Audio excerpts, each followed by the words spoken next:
غواړم یو څو اهمې خبرې د حالاتو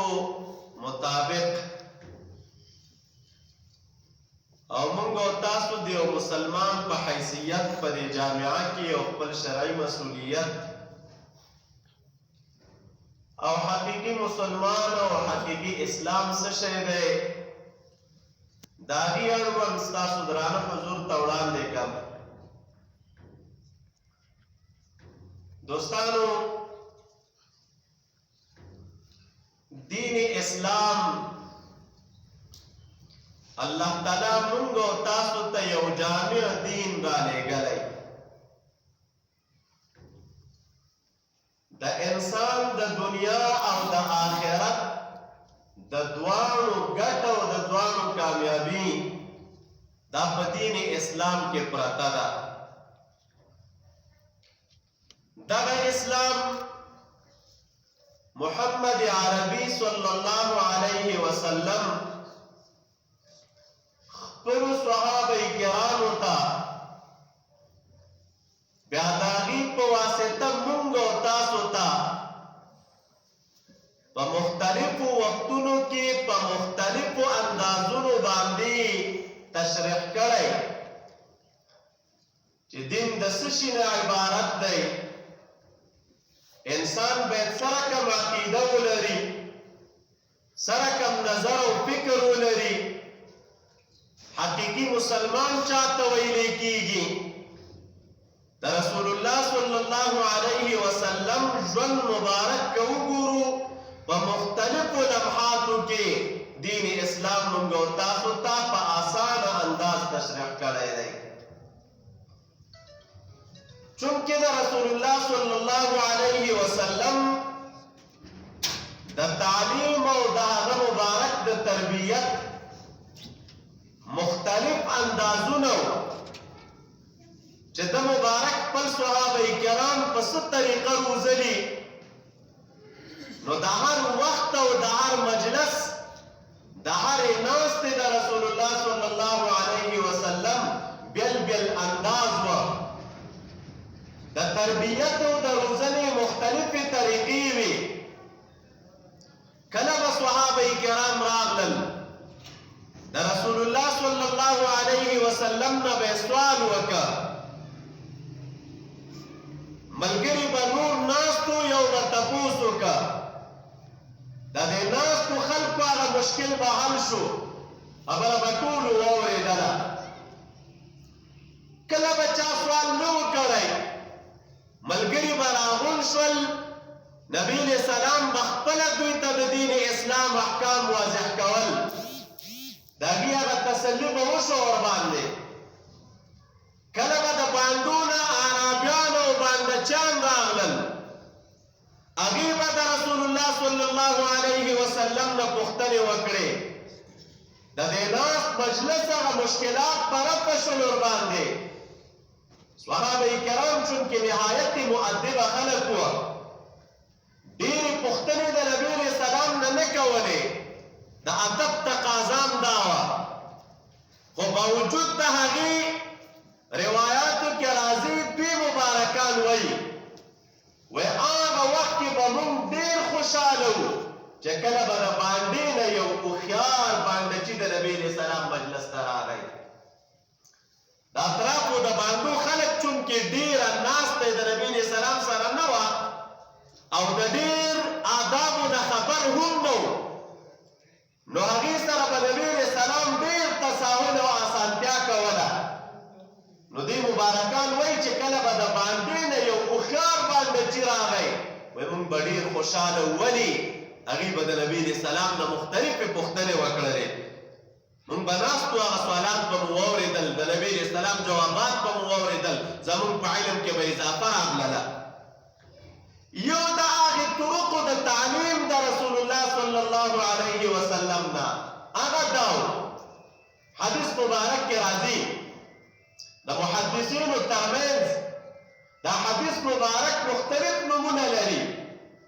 مشهور نوم د دغه حدیث مبارک حدیث د جبریل دی علیه السلام. عمر فاروق رضی الله تعالی عنہ د حدیث مبارک راوی دی او په دې کې د نبی علیہ السلام د تعلیم یو بله طریقه ده. د مبارک فرمایي یو ورځ د ورځو نه د نبی علیہ السلام سره مجلس کې ناستو، ناڅاپه به مو وکتل یو سړی را مخامخ شه دې مجلس ته، ګورو ښایسته تک سپین لباس یې په تن باندې دی،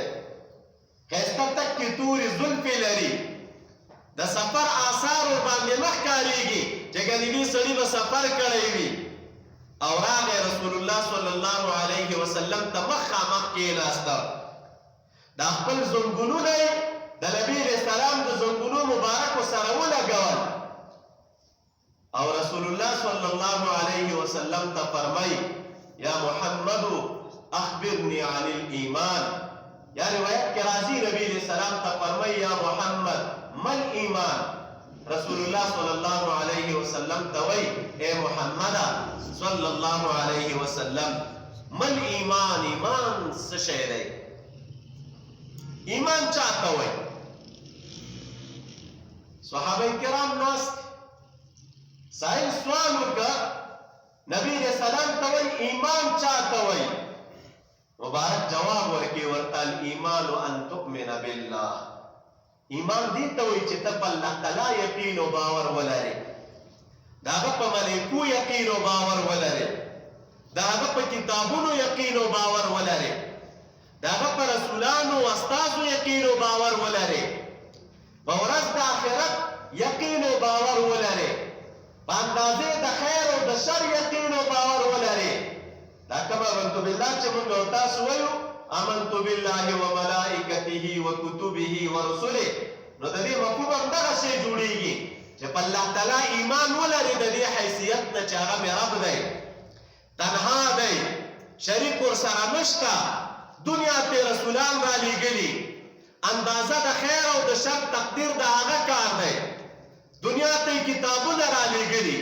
ملایکې لري، په دې باندې ته ایمان ولرې. رسول الله صلی الله علیه وسلم دې سائل ته وایي وایي ایمان دې ته وایي. عمر رضی الله عنه وایي چې کله نبی علیہ السلام جواب ورکړ نو دا سوال کوونکی نبی علیہ السلام ته فرمایي چې صدقت، د الله تعالی نبی رښتیا دې وویلې او ایمان ویم دې ته. دې مبارک فرمایي وای کله چې نبی علیہ السلام نه ته پوښتنه وکړه او نبی علیہ السلام ته جواب ورکړه او ته بیرته د نبی علیہ السلام د جواب هغه تایید او تصدیق وکړه، وای موږ تعجب ځان سره وکړه چې دا عجیبه سوال کوونکی دی. سوال یې نښه د دې ده یو سړی سوال کوي خو نه پوهېږي بل نه ځان پوه کوي، نو سوال یې علامه د دې ده چې دی نه پوهېږي او دا چې دوباره وایي چې ایمان او همدې ته وایي لکه څنګه چې تا وویلې، دا یې علامه د دې وه چې دی ګویا کې پوهېږي. نبی علیہ السلام ته وایي رښتیا دې ویلې ما همدې ته وایي، خو تعجب مو وکړه چې څه عجیبه سایل دی. دویمه مرتبه کې د رسول الله صلی الله علیه وسلم نه پوښتنه کوي د الله نبی مل اسلام. ایمان خو د تصدیق او د باور او د یقین نه عبارت دی چې په الله تعالی یقین او باور ولرې، په ملایکو یې، په کتابونو یې، په رسولانو یې، په تقدیر باندې. خو اسلام چاته وایي؟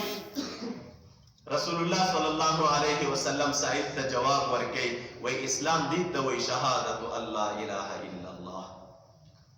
یو مسلمان په دې خبره باندې ګواهي وکړي چې ما سوا د الله تعالی نه بل څوک حقدار د بندګۍ نشته، گواہی په دې وکړي چې محمد صلی الله علیه وسلم دا د الله تعالی رسول او د هغه استازی دی. گواہی په دې وکړي په دې دوه خبرو، بیا ورسره منځ قایم کړي، زکات ورکړي، حج ادا کړي که چېرته وس او توان یې لرو ده.